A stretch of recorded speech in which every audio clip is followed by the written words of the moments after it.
உங்களுக்கு அன்பின் வாழ்த்துதல். என் தேவன் நல்லவராயிருக்கிறார். அன்பு பிள்ளைகளே, தேவன் இன்றைக்கும் உங்களுக்கு ஒரு நன்மை செய்வார். ஒரு மகிமையான அற்புதங்களை செய்கிற நல்ல ஆண்டவராய் இருக்கிறார். உங்களோட வாழ்க்கையில பெரிய மாற்றங்கள், பெரிய ஆசீர்வாதங்களை தேவன் கொடுக்க இன்றைக்கும் அவர் மகா மேன்மை உள்ள கடவுளாய் இருக்கிறார். நம்மளுக்கு ஆசீர்வாதத்தை கொடுப்பதற்காகவே நம்முடைய ஆண்டவர் இந்த பூலகத்திற்கு தம்மை தாழ்த்தி மனித ரூபம் எடுத்து மனித சாயலானார் என்று சொல்லி பார்க்கிறோம். கர்த்தருடைய பிள்ளைகளே, கர்த்தர் நமக்கு எப்பவுமே ஆசீர்வாதங்களை கொடுக்கிறவர் அல்லவா? நம்முடைய தேவைகளை பார்த்து நம்முடைய தெய்வம் பெரியவர் அல்லவா? நம்மோடு கூட இருந்து நம்முடைய வாழ்க்கையில பிரதான மாற்றங்களை கொடுத்து நம்மை சரித்திரத்தில் சான்று பகிர்கிறவரா தேவன் என்னையும் உங்களையும் மாற்ற இன்றைக்கும் மகிமை உள்ள கடவுளாய் இருக்கிறார். இந்த நாளிலும் இந்த காலையிலே நீங்கள் எதிர்பார்க்கிற வண்ணமாய் தேவன் உங்களோடு பேச போகிறார். தேவனுடைய வார்த்தைக்கு நாங்கள் செவிசாய்ப்போமா? நாங்கள் அப்போஸ்தலர் நடவடிக்கைகள் 27வது அதிகாரம் 24வது வசனம் இப்படியாய் சொல்லுகிறது. பவுலே, பயப்படாதே, நீ ராயனுக்கு முன்பாக நிற்க வேண்டும். இதோ உன்னோடு கூட யாத்திரை பண்ணுகிற யாவரையும் தேவன் உனக்கு தயவு பண்ணினார் என்றான் என்று சொல்லப்படுகிறது. அன்பு பிள்ளைகளே, தேவன் இந்த இடத்திலே அருமையாய் பவுலை தைரியப்படுத்துகிறார். பவுல் என்கிற மனிதரை குறித்து உங்களுக்கு தெரியும். இவர் கமாலியலுக்கு கீழ் கல்வி கற்று ஒரு பெரிய சிறந்த கல்விமான், ஒரு பெரிய பண்டிதர் என்று கூட நாம் சொல்ல முடியலாம். இவர் ஒரு மிகவும் வைராக்கியமான ஒரு ஜூத குலத்தை சேர்ந்தவர். ஆண்டவருக்கு வைராக்கியத்தோடு செயல்பட்ட ஒரு தேவ மனிதர். தேவன் அவரை சந்தித்தார். தேவன் அவருடைய வாழ்க்கையில பெரிய காரியங்களை செய்தார். அவருடைய வாழ்க்கையிலே பட்டணங்கள் தோறும் அவருடைய பணிகளிலே தேவன் நடக்க வேண்டிய சில காரியங்களை குறித்து பவுலோடு பேசிக் கொண்டிருக்கிறார். இப்பொழுது ஒரு கப்பல் பிரயாணத்தை மேற்கொள்கிறார்கள். அந்த கப்பல் மிகவும் சேதப்படத்தக்கதாய், அந்த காற்றும் அலைகளும் கொந்தளிப்புகளும் அங்கே படகிலே மிக வருத்தத்தை உண்டாக்கினது. அந்த இடத்தில் எல்லாரும் பயந்து போய் இருக்கிற பொழுது பவுல் எழுந்து நின்று திடன் சொல்லி தைரியப்படுத்தினார். ஆண்டவர் பவுலுக்கு கொடுத்த வார்த்தை தான் அவ்வளவு பிரச்சனையின் நடுவிலும் தைரியமாய் நிற்க பவுலை வைத்தது. அந்த இடத்திலே பவுலுடைய வாழ்க்கையிலே அவர் ராயனுக்கு முன்பதாக நிற்க வேண்டும் என்பது தேவனுடைய தீர்மானம். எனவே அவர் தைரியம் கொள்ளுகிறார். தேவன் என்னை குறித்த இடத்தில் குறித்த நேரத்தில் அவர் கொண்டு போய் சேர்ப்பார். அந்த இடத்தில் நான் தேவனுடைய வார்த்தையை சொல்ல வேண்டும். ராயனுக்கு நான் தேவனுடைய காரியங்களை பேச வேண்டும். எனவே தேவன் இந்த கடல் பயணத்தில் என்னை இந்த இடத்தில் கைவிடப் போகிறது இல்லை. நான் இந்த இடத்தில் மரித்துவிடப் போகிறது இல்லை. எனக்கு தேவன் அற்புதம் செய்வார் என்ற நம்பிக்கையோடு இருக்கிற பொழுதுதான் வார்த்தை இப்படியாய் சொல்லுகிறது.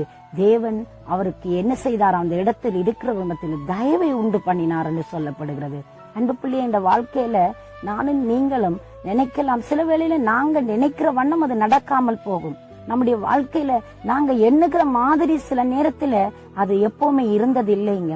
கடவுள் எதை நினைக்கிறாரோ, கடவுள் நம் வாழ்க்கையில் என்ன நோக்கம் வைத்துக்கிறாரோ அந்த பாதையின் வழியாய்த்தான் நானும் நீங்களும் பயணிக்கப்படுகிறோம், பயணித்துக் கொண்டே இருக்கிறோம். இன்றைக்கும் பவுலுடைய வாழ்க்கை எங்களுக்கு ஒரு பெரிய உதாரணமாய் இருக்கிறது. அவர் ஆண்டவரை எதிர்த்த நாட்கள் இருக்கிறது. அறியாமையினால் அவர் எதிர்த்த பொழுதும் ஆண்டவர் அவரை சந்தித்து மறுபடி விடுவித்த பொழுது அவர் ஆண்டவருக்கென்று அங்கே சாதனை படைக்கிற ஒரு நல்ல தேவ மனிதனாய் மாறினார்.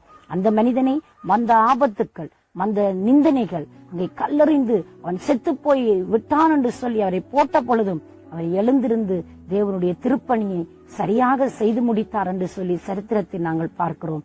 இன்றைக்கு பவுலுக்கு ஆண்டவர் தாமே தைரிய கொடுக்கும்படியான வார்த்தையை அனுப்புகிறார். நான் உனக்கு தயவு பண்ணுவேன். நீங்க பாருங்களேன், அங்கே மெலித்தா தீவிலே போய் அவர்கள் அங்கே தங்கி இருந்து குளிருக்கு நெருப்பை மூட்டி அங்கே இருக்கிற பொழுது, விறகெடுக்க போன பொழுது விறகிலே இருந்து அந்த விறகுக்குள் இருந்த பாம்பு அவரை கடித்தது. அவ்வளவு மனிதர்கள் மத்தியிலும், அத்தனை பேர் பயணித்தவர்கள் மத்தியிலும் பவுலுக்கு மட்டும் பாம்பு கடித்தது. தேவன் பவுலை அந்த இடத்திலிருந்து அவ்வளவு மகிமையாய் விடுவித்தார் என்பதை மற்றவர்களும் பவுலும் உணர்ந்து கொள்ளும்படியாய் மகிமையான அற்புதம் செய்தார். அந்த பாம்பு கடித்து அவன் செத்து போய் விடுவான் என்று எல்லாரும் எதிர்பார்த்து கொண்டிருக்கிற பொழுது ஆண்டவர் அதிலிருந்து தப்புவித்து அங்கே தீயிலே உதறினார். அந்த பாம்பு செத்து போனது என்று பார்க்கிறோம்.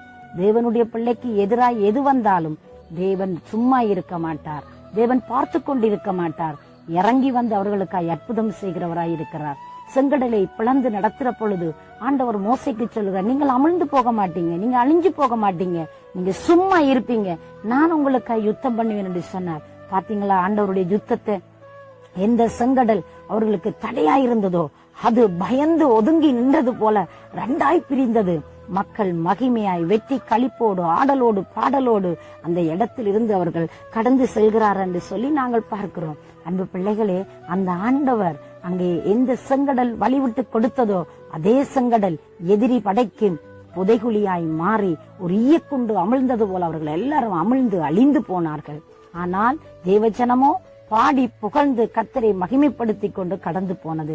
பவுல் செத்து போய் விடுவான் என்று சொல்லி எல்லாரும் நினைத்த பொழுது தேவன் அதிலிருந்து தப்புவித்து எல்லார் மத்தியிலும் தயவை உண்டு பண்ணி தேவனுடைய திட்டத்தின் பால் தேவனுடைய சித்தத்தின்படி அவர் எல்லாவற்றிலும் எல்லா இடங்களிலும் தேவனுடைய வார்த்தையை திருவசனத்தை வல்லமையாய் அதிகாரத்தோடு ஆதாரத்தோடு பிரசங்கம் பண்ணி தேவனே அங்கே மகிமையானவர் கர்த்தரே தெய்வம் என்பதை உறுதிப்படுத்தினார்.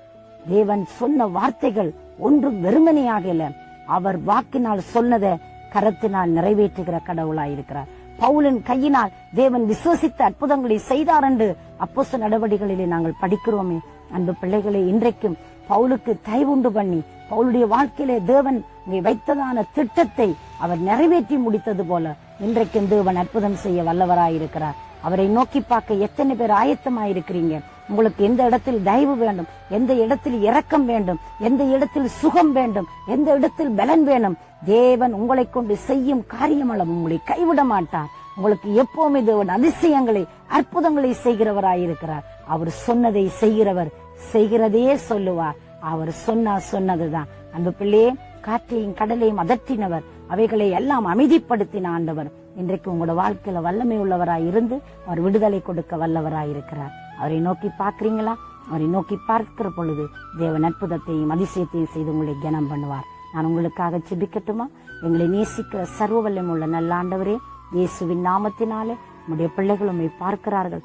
எந்த இடத்தில் தயவு இரக்கம் தேவை என்று நிற்கிறாங்களோ அப்பா, நீங்க உதவி செய்யுங்க. ஒரு ஆண்டவரே அற்புதத்தை செய்து உங்களுடைய மக்களை கனம் பண்ணி காத்துக் கொள்ளுங்க. இயேசுவின் நாமத்தை ஜெபிக்கிறேன் ஜீவனுள்ள நல்ல பிதாவே. ஆமென், ஆமென். தேவன் தாமே உங்களை நிறைவாய் ஆசீர்வதிப்பாரா.